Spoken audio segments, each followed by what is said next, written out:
Friends అందరికీ నేను చాలా బాగున్నాను. మీరందరూ బాగున్నారా? ఈ మధ్య నేను వీడియోలు పెట్టట్లేదు కదా, కొంచెం బిజీగా ఉన్నాను. అందులో భాగంగానే ఫ్రైడే మా ఊరు భద్రాచలం మా వారి ఆఫీస్ పని మీద వెళ్ళాము.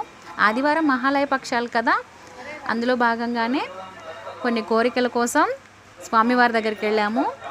అది భద్రాచలంలోని రామాలయానికి దగ్గరలో ఉంటుందండి. కోరిన కోరికలు తీర్చే కల్పవృక్ష నారసింహ సాలగ్రామ ఆశ్రమం అండి. ఇక్కడ విశేషంగా ముఖ్యమైన రోజుల్లో అమావాస్య పౌర్ణమి రోజున స్వామివారి సంధిలో హోమం జరుగుతుందండి. మీకు ఏ కోరిక ఉన్నా కూడా స్వామివారికి ముడిపు కట్టి పూజ చేయించుకొని నమ్మకంగా స్వామివారి ఆశీస్సులు తీసుకొని వెళ్తే సకాలంలోనే మీ కోరిక నెరవేరుతుంది.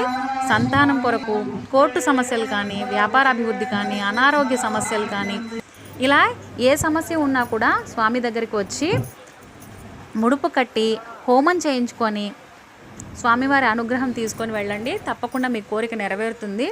అందులో భాగంగానే నేను కూడా స్వామివారి దగ్గర నా కోరికలు చెప్పుకొని ముడుపు కట్టుకొని హోమం చేయించుకున్నానండి. ముఖ్యంగా ఈ హోమము అమావాస్య పౌర్ణమి రోజున ముఖ్యంగా విశేషంగా జరుగుతుంది.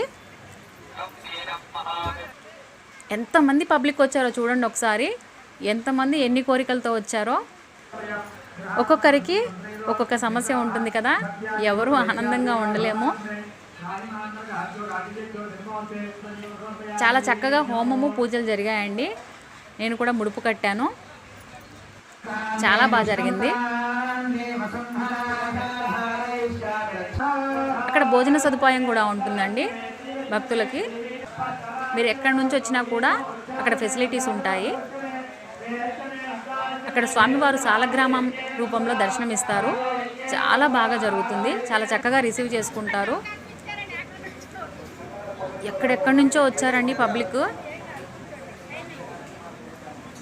తెలియని వారు ఉంటే తప్పకుండా మీకు ఏమైనా కోరికలు ఉంటే భద్రాచలంలో రామాలయానికి దగ్గరగా అహోబిల మఠం శ్రీ కల్పవృక్ష నారసింహ సాలగ్రామ ఆశ్రమం అని చెప్తే తప్పకుండా ఎవరన్నా తీసుకువెళ్తారండి ఆటో వాళ్ళు. మీ కోరికలు ఏమన్నా ఉన్నాయంటే తప్పకుండా వెళ్ళి స్వామి దగ్గర మురుపు కట్టండి, హోమం చేయించుకోండి. తప్పకుండా నెరవేరుతుంది. ముఖ్యంగా సంతానం కోసం ఇక్కడ పౌర్ణమి అమావాస్య రోజున హోమం చేసి గరుడ ముద్ద ఇస్తారండి. దానికోసం ఎంతోమంది భక్తులు వస్తారు. సంతానం కోసమే అదిగోండి గరుడ ముద్ద ఇస్తున్నారు. మీకు అవకాశం ఉంటే తప్పకుండా టెంపుల్కి వెళ్ళండి భద్రాచలంలో. Thank you for watching. Bye friends.